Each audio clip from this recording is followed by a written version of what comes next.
In this video we will learn the Prelude of Chopin from the Opus 28 and then number 20 in C minor, the prelude that Rachmaninoff also chose for his Chopin variations. It's a nice piece to work at, to learn chords, how to play chords, how to use arm weight and arm pressure, the combination of the two, and how to make the melody sound legato, nice line in the melody, all in the fifth finger, in the upper notes. So later on in the second and third line we will take out some middle voice as well. And before we start, download the score. Maybe you have the score already, but I put fingerings in the score so that you can learn this piece a little bit more easier.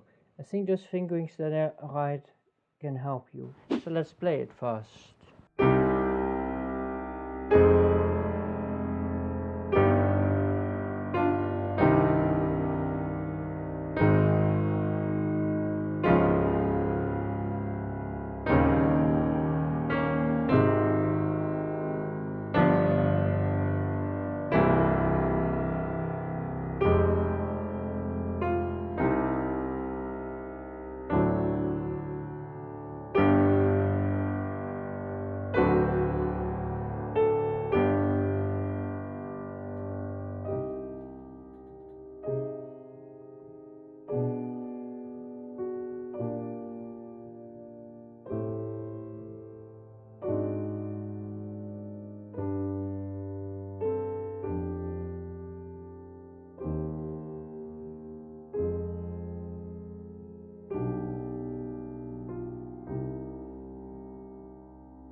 Largo, Chopin writes. Largo means broad, slow, very slow tempo. It starts with a fortissimo, so strong, but we don't make this fortissimo just with the arm weight, not just like.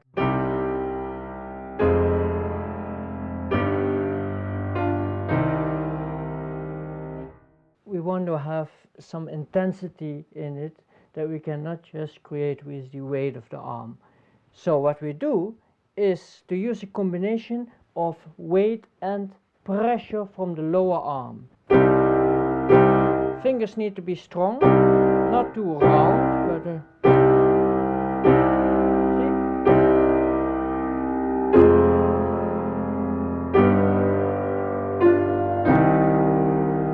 So if I would work on this, I would really first work on each individual chord. Then we're going to work on the connection of the chords, because that's crucial. There is a melodical line in the upper voice, in the fifth finger. The weight a little bit to the right, so they have a very concentrated fifth finger. See?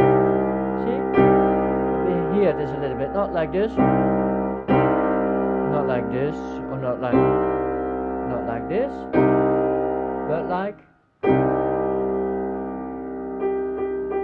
There lies the melody.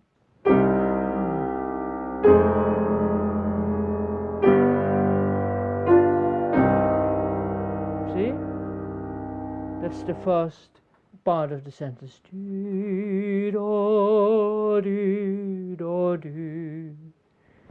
And then the next.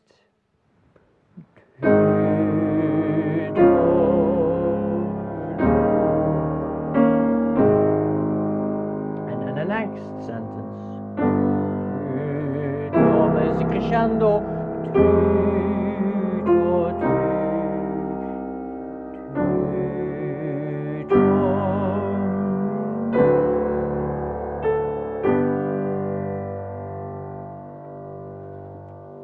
This is the line. It's important to work on it so that it will be very audible, this line. You have to pull the listener with the melody. Then what is important, that all the notes sound. So all these inner notes, you have to make them sound.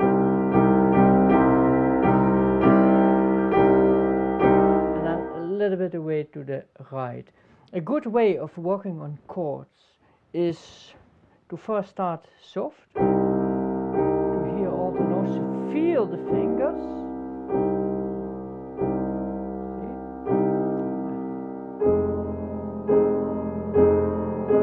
Feel, repeat a few times the chord until you feel, this sounds good, nice equal, nice balance. Okay, it feels like that, and then you're going to increase the strength. With the pressure from the lower arm.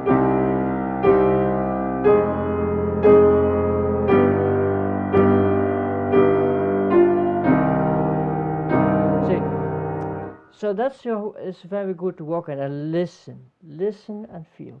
Feel in your arms and your muscles and listen to what you get back. So I do this, it sounds like that. Okay, I do this, sounds good. Okay, what are they different than the moment before? And like this, you're trying to search for the right sound until you have it in your system. Because it's crucial to play chords like this with a nice, good, great sound. The rhythm here, which is a have to be counted exact. And the 16th notes perhaps comes a fraction too late, but never too early. Also not too late, because then it becomes a 32nd note. We don't need that.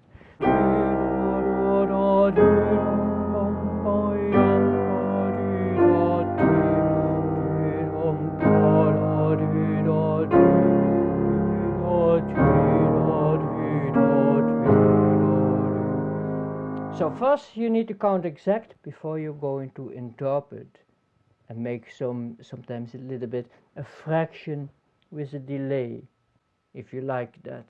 Your starting point with any rubato, as we call that, the stealing of the time, it should always start from the exact counting. Otherwise it will sound amateurish, not very pleasant to listen at. And to connect the 16th notes must be connected to the beat after that, the quarter note. So it is not ti da da, but it is and not. That's wrong, but this is correct.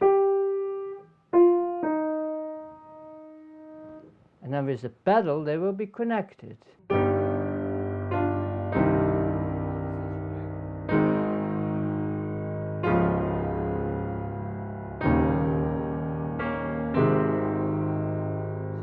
So that about the rhythm. And like this you're going to make a nice line, and each time in 4 beats.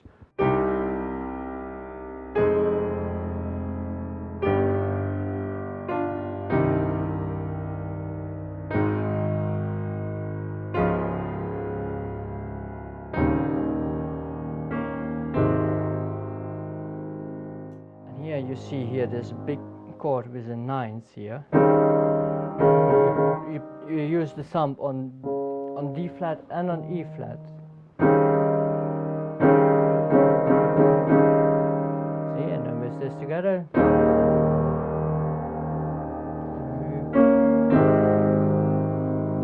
Another way to practice this 16th note is to take it. Take time, prepare, and see?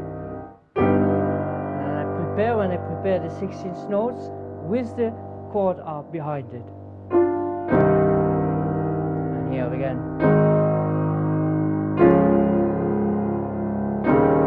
Prepare.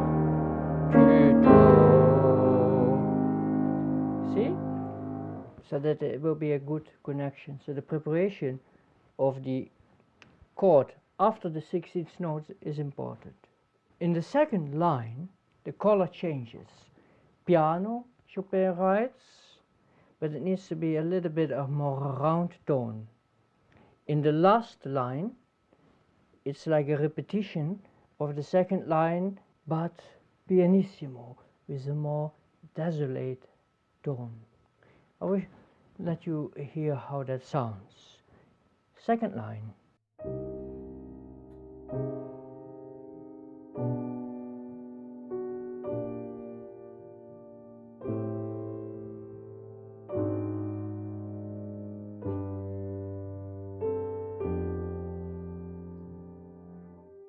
As you hear, I also take out the middle voice. So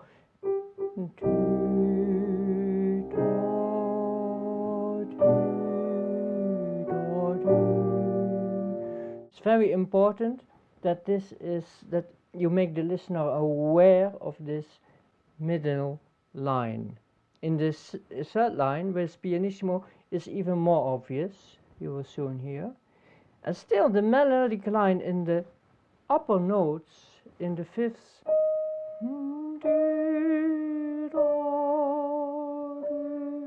that needs to be audible. See?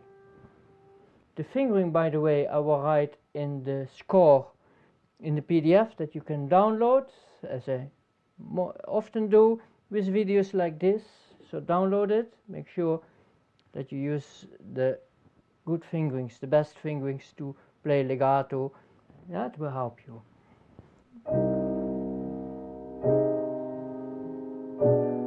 See, nice round tone.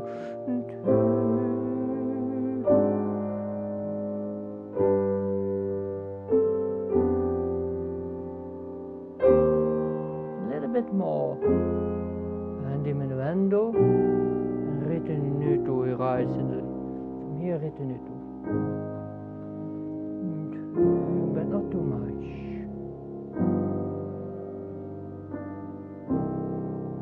And here, pianissimo. A little bit slower even. You know, he writes ritenuto in the ending of the last bar of the second line. So there's a ritenuto, and which ends up in a slower tempo in the third line. A more desolate sound, concentrated sound, and make this middle voice, you have to really work to get it out. Weight to the right, and this second finger a little bit more vertical.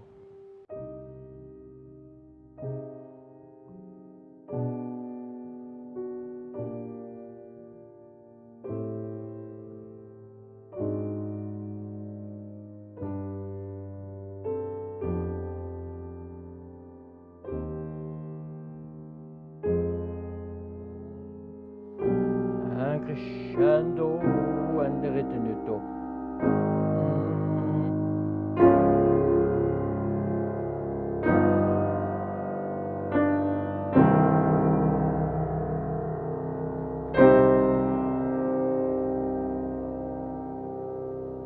Crescendo I would really work on. Work in a way that you combine working on the rhythm and on the sound simultaneously, making the middle voice to make it your metronome, and at the same time you let it come out, this middle voice. Listen how I do that.